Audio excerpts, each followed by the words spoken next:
the fabled culmination of the Mayan calendar on December 21st, 2012 simply failed to deliver the highly anticipated cataclysmic punch that overwrought media hysteria so fervently promised.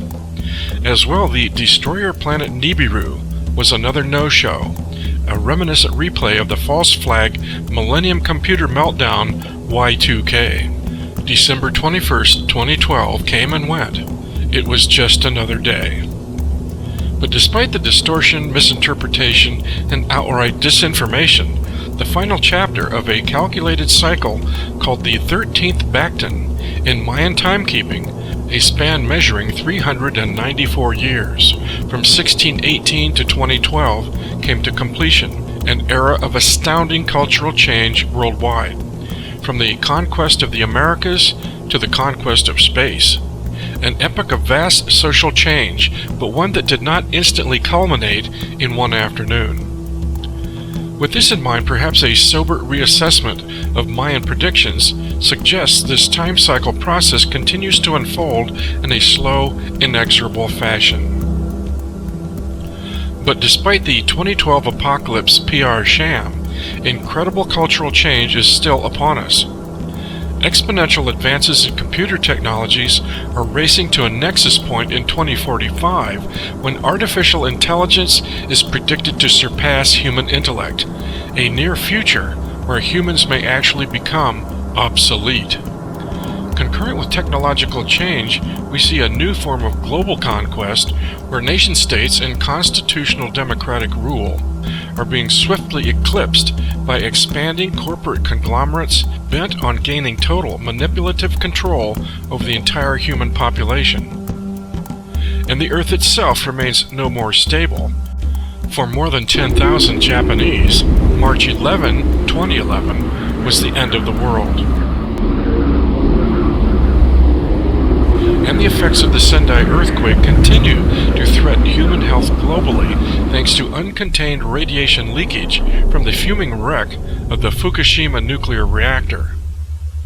And as of 2013, thanks to global pollution, major media news reported the highest levels of atmospheric carbon dioxide ever recorded in human history, levels that threaten further increase in catastrophic climate events.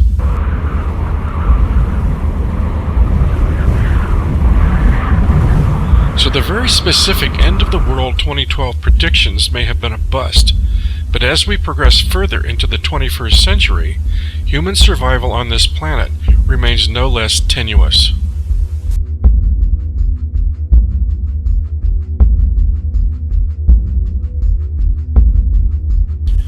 But what of Nibiru, the legendary Planet X? Early in 2011, the approach of a new comet called Elenin stirred a frenzy among internet enthusiasts convinced the long-anticipated destroyer planet was at last upon us. But as it neared the Sun, a solar flare ejection in August disintegrated this fearsome intruder, proving it to be just another mundane ball of rock and ice. This outrageous false alarm seemed to doom the Planet X myth into the urban legend dustbin once and for all. Yet just as we are about to lay the failed 2012 hysteria to final rest, recent astounding reversals of Catholic doctrine from high-placed Vatican astronomers may yet again resurrect concerns about the reality of Planet X, otherwise known as Nibiru.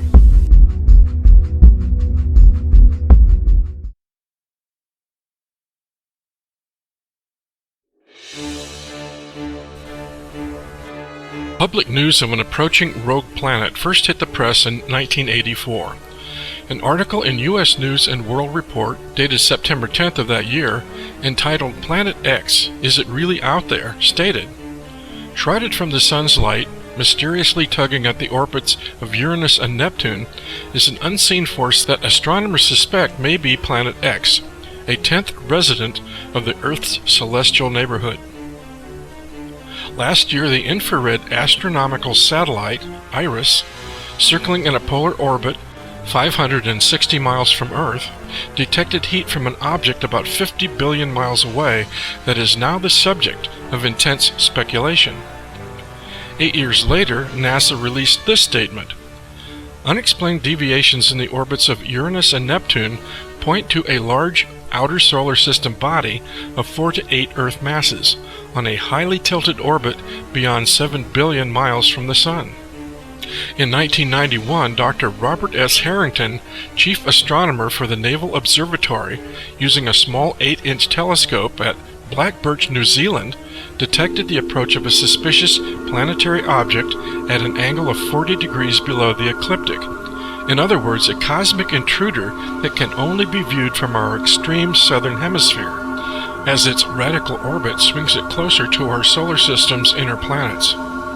Harrington sent back reports of this ominous discovery, but before he could return to give a formal news conference, he died of esophageal cancer. Harrington's untimely death seemed to fuel speculation that news of the approach of Planet X was being deliberately silenced.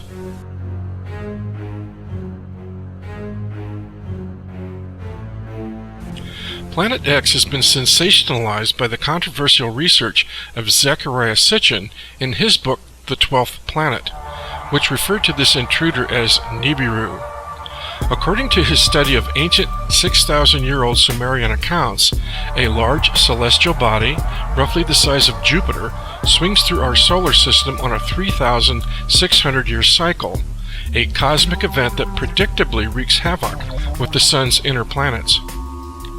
Nibiru is speculated to be 4 to 5 times larger than the Earth and nearly 100 times as dense. It is a failed star, visible only in the infrared spectrum, yet it generates enough emission to warm the 7 moons that encircle it. However, as it draws closer to our Sun, an electromagnetic exchange is expected to cause Nibiru to partially ignite with a red glow and a corona discharge, giving it the appearance of fiery wings, making it visible in our skies.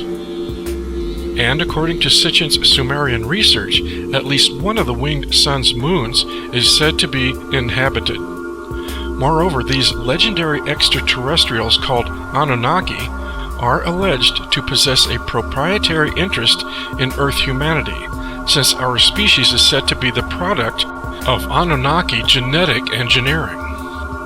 Yet despite definitive proof that a dangerous rogue planet is hurtling towards Earth, it would seem there must be something out in space that world governments are spending a lot of money to keep track of.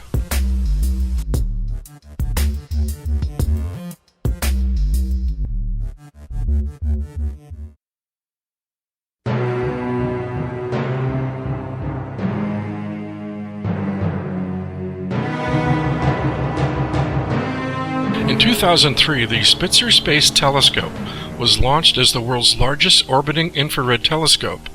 And in addition, we have SOFIA, NASA's Stratospheric Observatory for Infrared Astronomy, high-altitude jumbo jets fitted with onboard telescopes to detect invisible stars. SPT, or South Polar Telescope, is an American microwave tracking telescope constructed at the Antarctic to monitor objects not readily observed in the visible spectrum. And nearby, the French have built their Concordia telescope, allegedly for the purpose of monitoring seismic activity on Jupiter. Could it be mere coincidence that the best vantage point for viewing Nibiru's approach at this time would be the Antarctic, just as Dr. Harrington reported, from our extreme southern hemisphere? In December of 2008, the Pan-STARRS Panoramic Survey Telescope and Rapid Response System went online with a telescope constructed on Mount Haleakala on the Hawaiian island of Maui, equipped with the largest digital camera in the world, recording 1.4 billion pixels per image. This eye on the sky is specifically designed to seek out potential asteroids or comets that may pose a threat to planet Earth. And as of April 2010, the Lucifer telescope commenced operations atop Mount Graham near Wilcox, Arizona. Built by a German-American-Italian consortium, as well as 1/4 Vatican funding, Lucifer joins another church-owned Vatican Advanced Technology Telescope, VAT, in service atop Mount Graham also. Perhaps aptly named after the light bearer, Lucifer is the world's largest binocular optical telescope designed to provide unprecedented observation of near-infrared objects. The vast light-gathering power of this telescope will allow astronomers to collect the spectral fingerprints of the faintest and most distant objects in the universe. Yet the ominous name of this observatory, combined with its infrared technology, suggests serious intent to locate Nibiru as well. And yet another billion-dollar telescope, the TMT, 30-meter telescope, is planned for construction on the summit of Mauna Kea on the island of Hawaii. Since April 2015, protests by the indigenous Hawaiian population has interfered with progress on this observatory, stated to be operational by 2024. The TMT is also designed to look for invisible stars in the near ultraviolet to mid-infrared light band. The TMT will be at the highest altitude of all the proposed extremely large telescopes. This project has international government-level funding support from China, Japan, Canada, and India.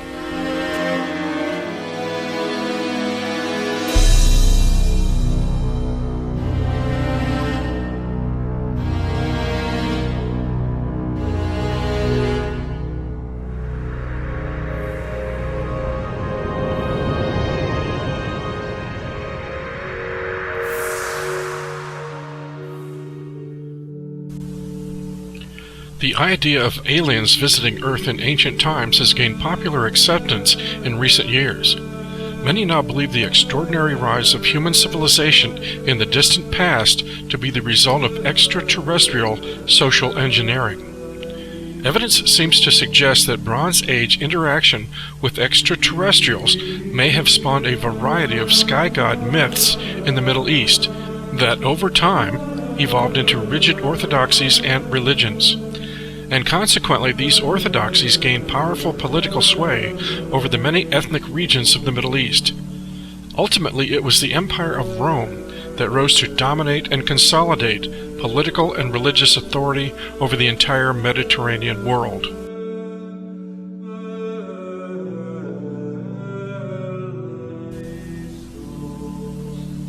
Since its inception, over 1,000 years ago, the Vatican has vigorously denied the possibility of intelligent life existing elsewhere in the cosmos. The Church originally defined a worldview declaring the Earth was flat and that all the universe revolved around it, elevating the Pope himself to the high pinnacle as God's vicar, custodian of all wisdom and knowledge. Secular challenges to that established orthodoxy have been historically met with severe punishment. In 1600, philosopher Giordano Bruno proclaimed his belief in a plurality of worlds, suggesting the possibility of extraterrestrial life or aliens. The Church adamantly refuted his theories and burned Bruno as a heretic.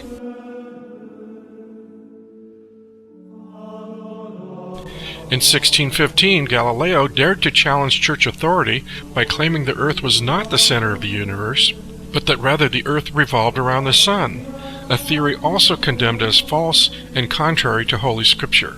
In 1632, the Holy Inquisition ordered Galileo to recant his heresies.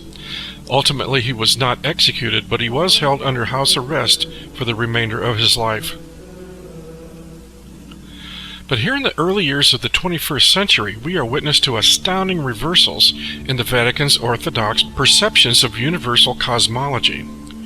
Perhaps to preserve its credibility and minimize the negative social impact of a potential ET revelation, a proactive public dialogue has been recently initiated. In November of 2009, the Vatican hosted a conference on astrobiology. Keynote speaker at the conference, Dr. Chris Impey, astronomer from the University of Arizona, predicts a forthcoming extraterrestrial disclosure, saying the first discovery is only a few years away. And some Vatican scientists are even more explicit in embracing an extraterrestrial reality. Top Vatican astronomer Brother Guy Consolmagno states contemporary societies may soon look to the aliens to be the saviors of humankind. To illustrate the theological soundness of this possibility, Consolmagno argues that humans are not the only intelligent beings God created in the universe. He says these non-human life forms are described in the Bible. He starts by pointing to angels, then by referencing the Nephilim, and also quoting John 10:16, which says, "And other sheep I have which are not of this fold. Them also I must bring, and they shall hear my voice, and there shall be one fold and one shepherd." Dr. Christopher Corbally, Vice Director of the Vatican Observatory Research Group, VORG, on Mount Graham until 2012, believes our image of God will have to change if disclosure of alien life is soon revealed by scientists, including the need to evolve from the concept of an anthropocentric God into a broader entity. The late Monsignor Corrado Balducci often appeared on Italian TV to talk about Satanism, religion, and extraterrestrials. As an exorcist, theologian, and member of the Vatican Curia, and friend of the Pope, Balducci went perhaps furthest to state that ETs were not only possible, but were already interacting with Earth, and that the Vatican's leaders were aware of it. Balducci flatly stated that extraterrestrial contact is real, and speaking as an official demonologist, he assured that extraterrestrial encounters are not demonic, they are not due to psychological impairment, and they are not a case of entity attachment, but these encounters deserve to be studied carefully. As well, Balducci emphasized, as God's power is limitless, it is not only possible but also likely that inhabited planets exist. In a paper for the Interdisciplinary Encyclopedia of Religion and Science, Father Giuseppe Tanzella-Nitti, an Opus Dei theologian of the Pontifical University of the Holy Cross in Rome, explains just how we could actually be evangelized during contact with spiritual aliens.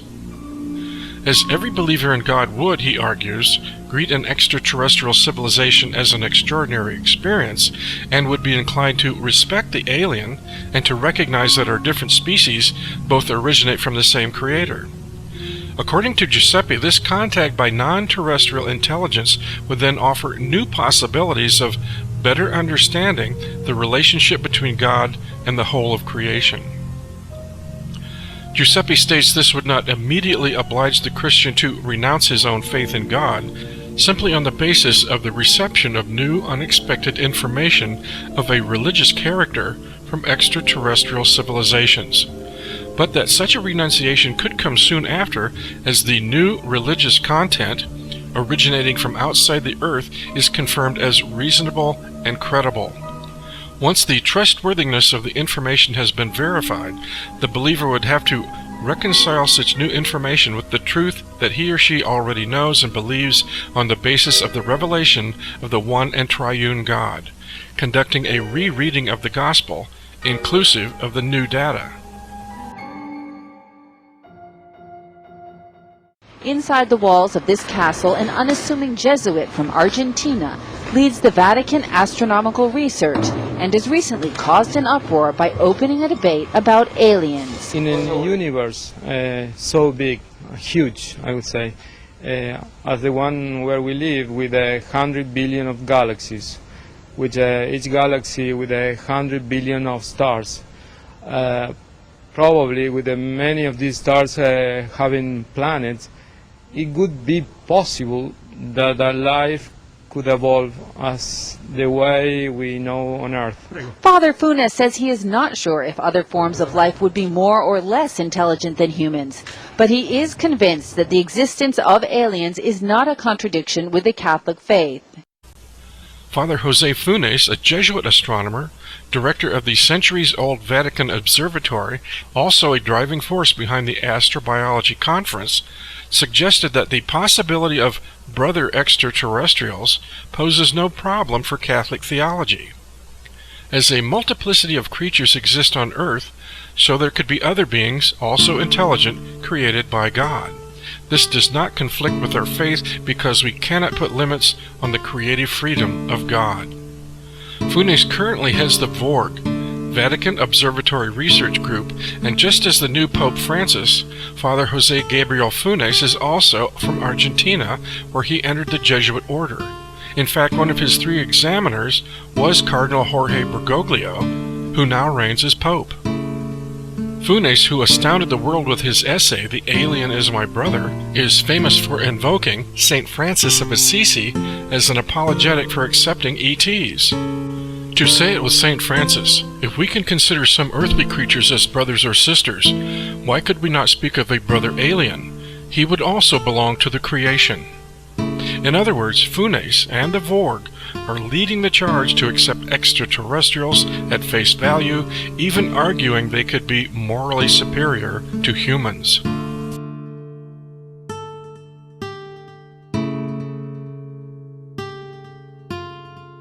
Author Tom Horn, in his new book, Exo Vaticana, further reveals the position of Father Jose Funes, who states that to not believe in the existence of aliens and be willing to accept their morally superior dogma, that is going to be the true heresy of the future.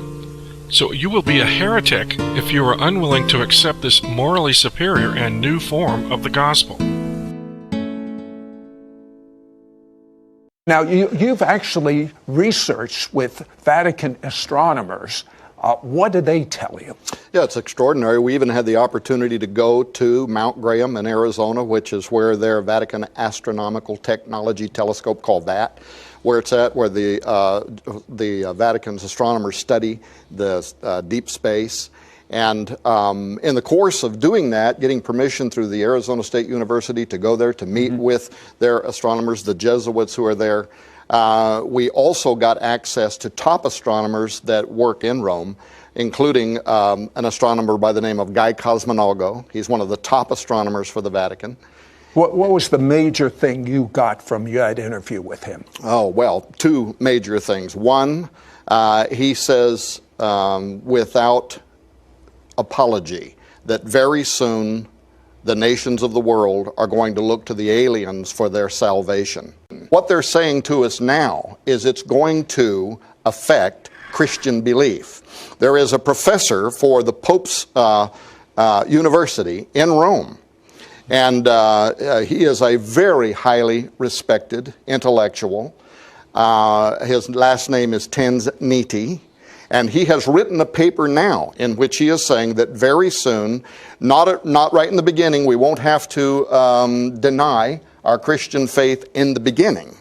But there is information coming from another world, and once it is confirmed, it is going to require a rereading of the gospel as we know it. And that's the kind of information that we are receiving from the highest levels of Vatican intelligentsia. Vatican experts have told us when Father Malachi Martin was asked, why do they have a presence on Mount Graham? And one of the things we haven't had time to talk about is Mount Graham is sacred to the Apache. It is a stargate through which they've for centuries have seen creatures that come, that move back and forth. Now, this is right in Arizona. This is in Arizona. And in fact, their creation mythos is that a disc came down and a bearded guy in the disc, who was the father of creation, was what established Mount Graham as a holy mountain. Well, anyway, when Malachi Martin was asked, why is the Vatican on Mount Graham? What are they doing up there? He said that they're using their telescope to watch something. And when he was pressed on the question, he said it's because at the highest levels of the Vatican governance, they know what is approaching the earth, and it will be of the utmost importance in coming years.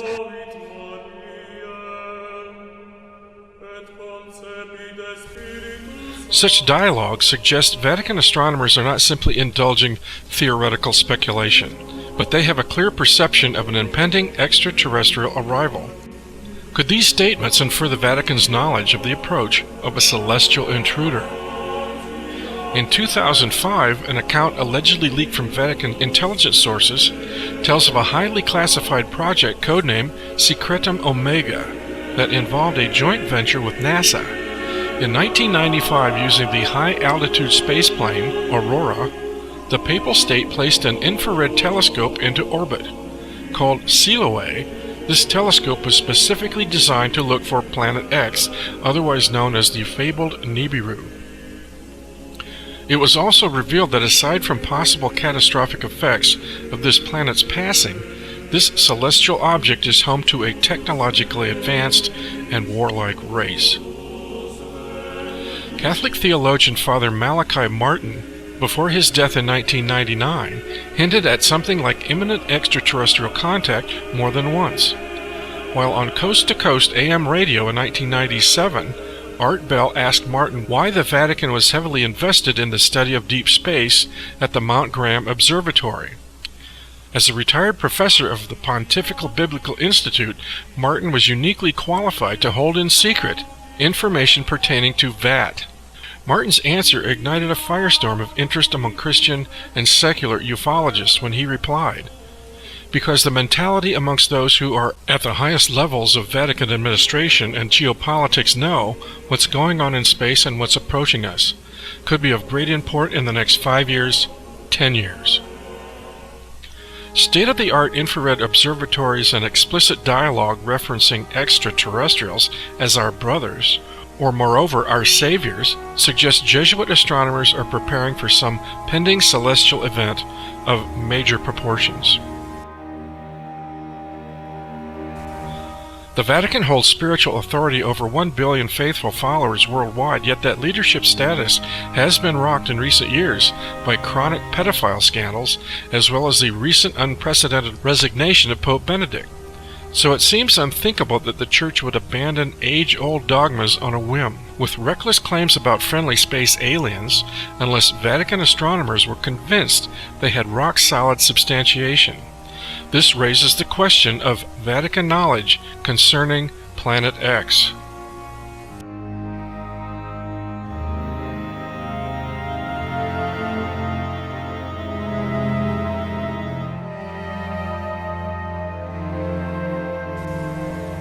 So while mainstream media continues to supply endless, inane distractions to maintain a soothing facade of everyday normality, there are covert signs that suggest the powers that be are clearly aware of the elephant in the room and are ramping up all the resources at their disposal to survive whatever's coming.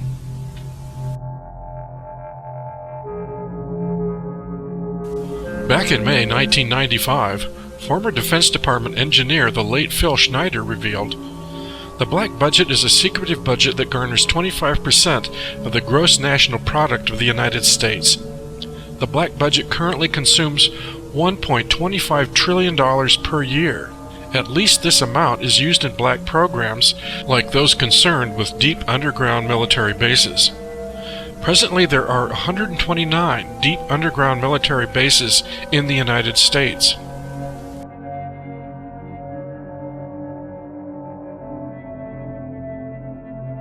In 1994, Hollywood showcased practical application of just such underground shelters in the film Deep Impact, a disaster epic about a comet strike. It is only prudent that we now take cautionary steps to ensure the continuation of our way of life, to guarantee that there will be enough of us left to rebuild a new world in the unlikely event that the comets do strike the Earth. So, in the soft limestone of Missouri, we've been preparing a network of immense caves, and they're almost finished. And we can put 1 million people in them. And that 1 million people can survive there underground for 2 years until the air clears and the dust settles. Now, the cave is more than a dormitory. It's our new Noah's Ark. We're storing seeds and seedlings, plants, animals, enough to start over. Is there a connection between the vast amounts of money being spent on both astronomical observatories as well as underground shelters? Deep Impact made explicit reference to shelters built in Missouri. Presently in western Missouri, just south of Springfield, a curious building project is nearing completion.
Pensmore is a mansion recently constructed in the Ozark Mountains of Highlandville, Missouri. The home is said to be the private residence of Stephen T. Huff and his family. It is to be one of the largest private single-family residences in the United States. Huff is the chairman of TF Concrete Forming Systems, which is doing the concrete construction work for the home. Huff at one time worked in Army intelligence and was a CIA officer. Huff later founded Sensor Systems in 1993 and served as its CEO. The company, later known as Overwatch Systems, created leading commercial software products for medical, defense, and intelligence applications. The Stephen T. Huff family applied for a permit in 2008 to begin construction of the mansion. The home is unique as it is an insulated concrete form structure that is designed to showcase sustainable construction techniques on a large scale. The home is designed to be earthquake resistant, bulletproof, blast proof, bug resistant, and fire resistant. The structure is capable of withstanding an EF5 tornado, a destructive force equal to the Hiroshima atomic bomb. Huff chose the location in Missouri because the state offers a climate that has both warm and cold temperatures, which allows for better testing of the green technologies in the home. Additionally, the rural location in Highlandville was known for a lack of construction regulation. The project is not subject to building regulations or building inspections, which would have complicated construction efforts. The mansion was scheduled for completion in 2014. Considering its size, a one-family dwelling only slightly smaller than Buckingham Palace, and unique construction design, it is speculated that Pensmore could usefully serve as a command bunker for continuity of government in the event of some major national catastrophe. In 2012, while researching the Pensmore Mansion mystery for his television program Conspiracy Theory, Jesse Ventura and his investigative team discovered a vast network of underground facilities that honeycomb the mountain beneath Pensmore. Is Stephen Huff's mansion just the tip of a gigantic survival colony iceberg?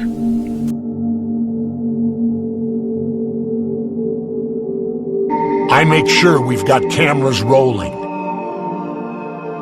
This place isn't only the largest underground facility in the area, they say it's the largest in the world. Look at this. They got room for 2 lanes of 18-wheelers. The road literally goes on for miles. Look, there, it's branching off again. Who knows where that leads? Maybe even to the Huff House. Do you think they're watching us right now? Yeah. And this thing's hooked up to railroad, too.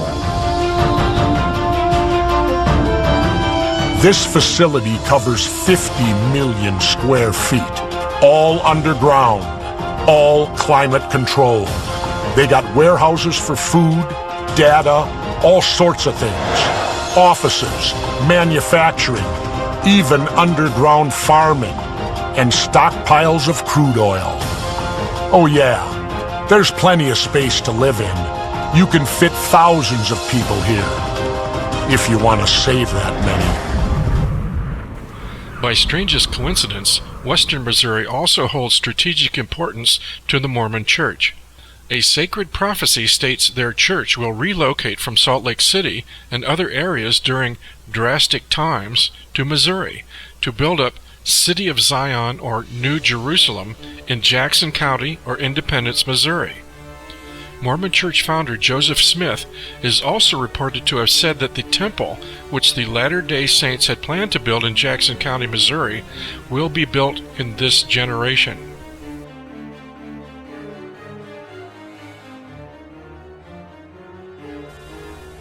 Could it possibly be coincidental that Jackson County, Missouri is located upon the North American Craton, which just happens to be the most geologically stable area of the continent? Are these combined facts just odd synchronicities, or do they point to darker possibilities? They seem to bring all new meaning to follow the yellow brick road. Yellow bricks meaning gold or money might lead to the Missouri Ozarks or Ozark, Oz being an Illuminati reference to Egyptian god Osiris. where a survival shelter, Ark, is being prepared and reserved for a privileged elite. And why would the privileged elite have need of an Ark? Global masters possessing inside information know that if Nibiru did in fact approach our world, underground shelters would be an imperative for human survival. Certainly close proximity to a dwarf star could generate multiple cataclysms that would seriously test the integrity of any survival bunker. Superstorms packing winds of 300 miles an hour could sweep the lands. Fractured tectonic plates could spawn vast earthquakes. Land masses may collapse into the ocean while new continents appear. Meteors or asteroids from displaced space debris may likely shower the planet as well, or worse, massive solar ejections triggered by this star's proximity to our Sun could induce flares capable of incinerating our planet's entire surface. In short, planet Earth could be ravaged by geological disasters of a biblical scale. And although such catastrophes failed to materialize in 2012, there's no guarantee our future is serenely secured. As recent as 1994, we saw a giant Jupiter rocked by multiple strikes of the Shoemaker-Levy comet, creating explosions which would have qualified as extinction-level events had they targeted the Earth instead.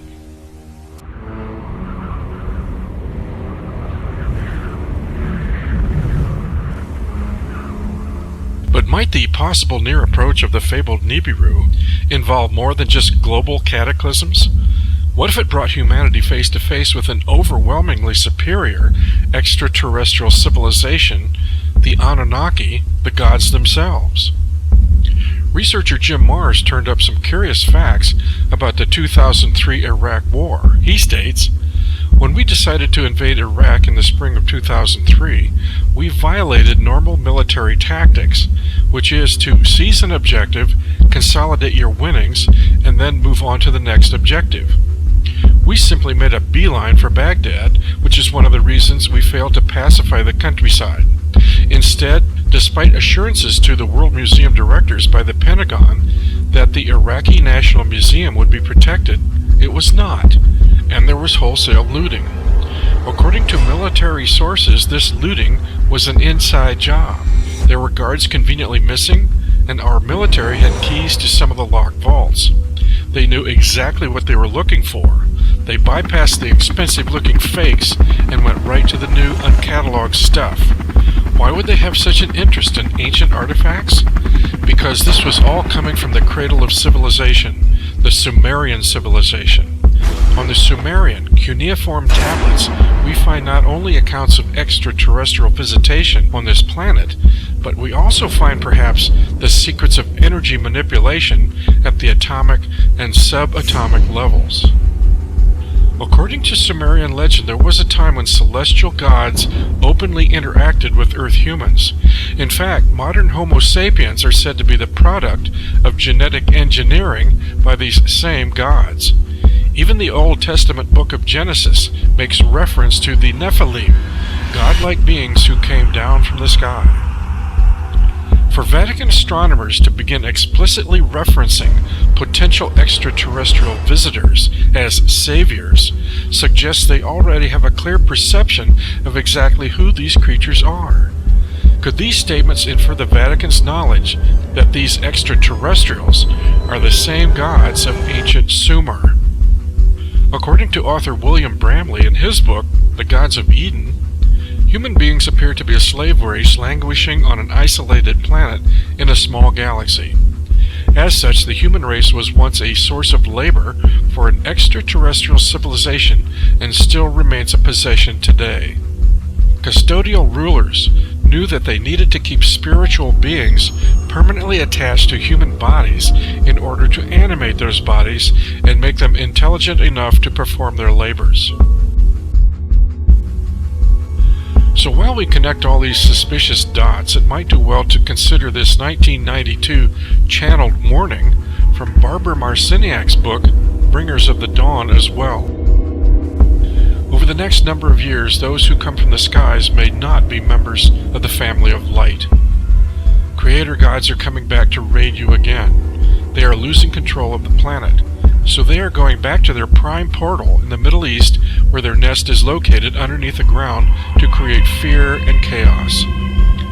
One of the huge portals that is presently being fought over is the portal of the Middle East. If you think back over the history of the Earth, you will recognize how many dramas of religion and civilization have been introduced in that portal. The ancient civilization of Mesopotamia, between the Tigris and Euphrates rivers, was a space colony where a certain civilization was introduced. This is a portal that involves manipulation of the human population to serve the needs of others. Is it possible that since biblical times, clever extraterrestrials have been using a succession of this planet's ruling elite dynasties to covertly manage the human population? And the grand Anunnaki return spectacle may mark the ultimate success of their meticulously calculated invasion conspiracy.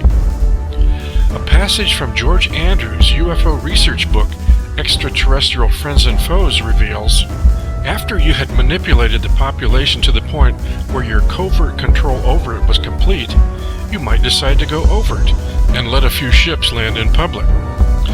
But you would not go from covert to overt unless you were sure of the totality of your control. Humanity is not about to be invaded. Humanity is not in the middle of an invasion. Humanity has been invaded, and the invasion is nearly in its final stages. Great invasions do not happen with thundering smoke and nuclear weaponry.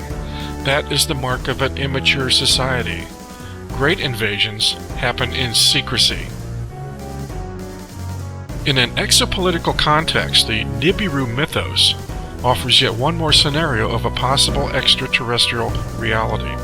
Definitive proof of either Planet X or off-planet intelligence remains elusive. Implications posed by the evidence shared in this production are disturbing yet conjectural.